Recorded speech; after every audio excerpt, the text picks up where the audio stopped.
بسم اللہ الرحمن الرحیم۔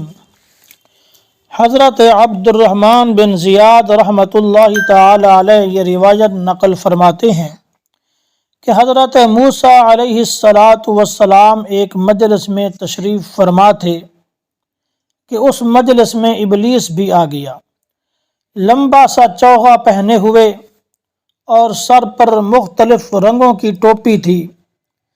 جب ابلیس قریب آیا تو چوغا اتار کر رکھ دیا، پھر آگے بڑھ کر سلام کیا۔ حضرت موسیٰ علیہ السلام نے پوچھا تو کون ہے؟ تو کہا میں ابلیس ہوں۔ پوچھا کیوں آئے ہو؟ کہا سلام کرنے آیا ہوں کیونکہ آپ کا مقام اللہ کے ہاں بہت بلند ہے۔ پھر حضرت موسیٰ علیہ السلام نے سوال کیا کہ یہ چوغا کیسا ہے جو تو نے پہنا ہوا ہے؟ تو کہنے لگا کہ میں اس سے بنی آدم کو فریب دیتا ہوں۔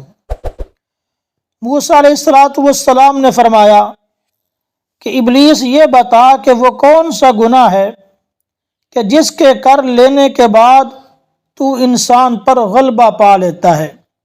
تو توجہ سے سنیے گا۔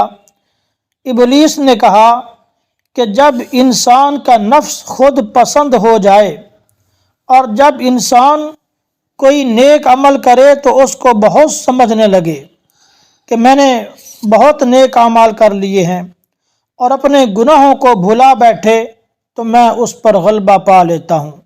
تو آج کی ویڈیو اس لحاظ سے بہت اہم ہوئی کہ ہمیں یہ درس ملا کہ انسان اگر کوئی نیک عمل کرے تو اپنے اعمال کو زیادہ نہ سمجھے کہ میں نے بڑے اعمال کر لیے ہیں، بلکہ پھر بھی اپنے آپ کو حقیر سمجھے اور یہی اقرار کرے کہ میں نے کوئی نیک عمل نہیں کیا۔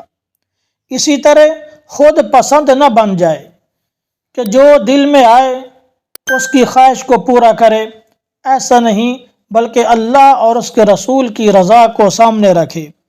اور تیسری چیز کہ اپنے گناہوں کو بھلائے نہیں بلکہ یاد رکھے اور اپنے گناہوں کو مد نظر رکھ کر اللہ سے معافی کا طلبگار ہو۔